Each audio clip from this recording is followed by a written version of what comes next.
Un entretien rare, celui accordé par Arnold Schwarzenegger, l'ex-gouverneur de Californie et aussi acteur émérite et connu dans le monde entier, qui a décidé de consacrer maintenant son énergie à sauver la planète. Il est à la COP21 à Paris et il répond à Christian Mallard.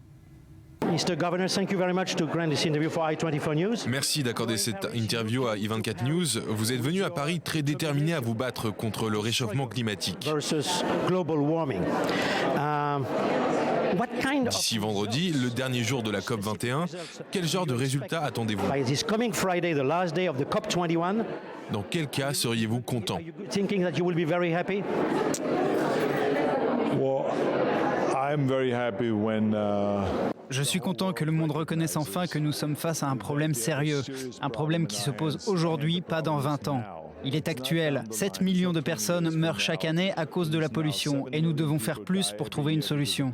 C'est pourquoi il est si important que toutes les nations se réunissent pour cette COP21 et qu'ils continuent de le faire année après année pour trouver un accord afin de réduire la production de gaz à effet de serre, toute cette pollution qui noircit nos poumons.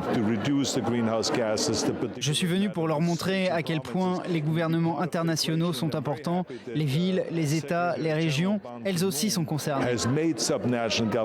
Et je suis très heureux que le secrétaire général de l'ONU, Ban Ki-moon, ait inclus ces gouvernements internationaux à ces discussions. J'espère que tout ira pour le mieux, qu'on va pouvoir avancer, et je pense que ça va être le cas. Parce que je pense que le président Hollande, le ministre des Affaires étrangères, Laurent Fabius, et le secrétaire général Ban Ki-moon sont très impliqués. Je m'attends à des résultats positifs. Mr. Governor, in this kind of summit, very often. Monsieur le gouverneur, généralement dans ce genre de sommet, les G8, G20, etc., on entend toutes sortes de bons sentiments, des beaux discours, des souhaits, des rêves, mais au final, on est souvent très déçus. Ne pensez-vous pas que les pays occidentaux risquent d'avoir un problème avec les pays en voie de développement, comme l'Inde, la Chine, en raison de leur fort antagonisme politique et économique?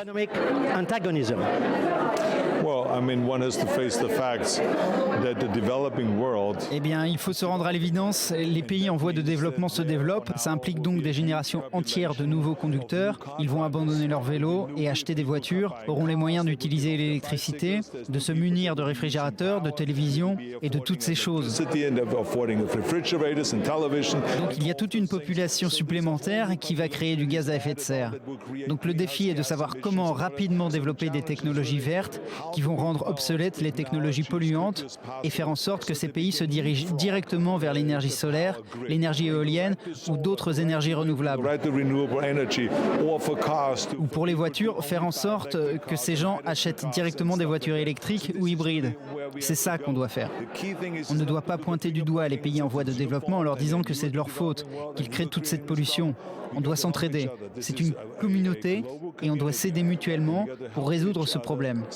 C'est un problème mondial, mais il existe des solutions rationnelles. Vous avez parlé avec François Hollande, Laurent Fabius, les dirigeants d'autres pays aussi. Êtes-vous sûr qu'ils ont bien reçu votre message? Vous vous battez vraiment pour cette cause? Je pense qu'eux aussi se battent pour ça. Le ministre des Affaires étrangères, Laurent Fabius, est très passionné par ce sujet. Je lui ai parlé pendant de longues heures. C'est aussi le cas pour le président Hollande, avec qui je me suis également entretenu.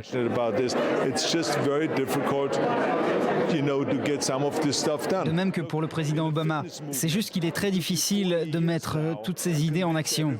Par exemple, dans le monde du fitness, ça m'a pris 40 ans pour convaincre les gens qu'il faut soulever des poids et faire du sport. Il y a 40 ans, on me riait au nez, mais aujourd'hui, tout le monde le fait. Ça prend du temps de faire évoluer les mentalités. Mais chaque fois qu'il y a une réunion du G8 ou une réunion internationale sur l'environnement, les gens discutent et les choses avancent un peu.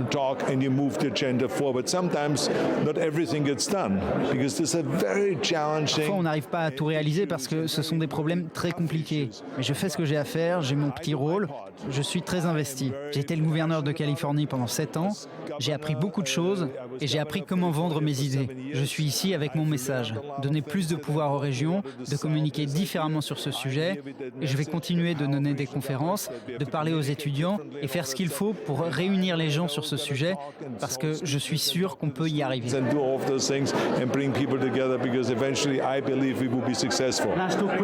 Je ne pose pas les questions à l'acteur, ni à l'ancien gouverneur, vous l'avez dit vous-même, un simple citoyen du monde. Est-ce que le simple citoyen du monde a la solution à ce problème?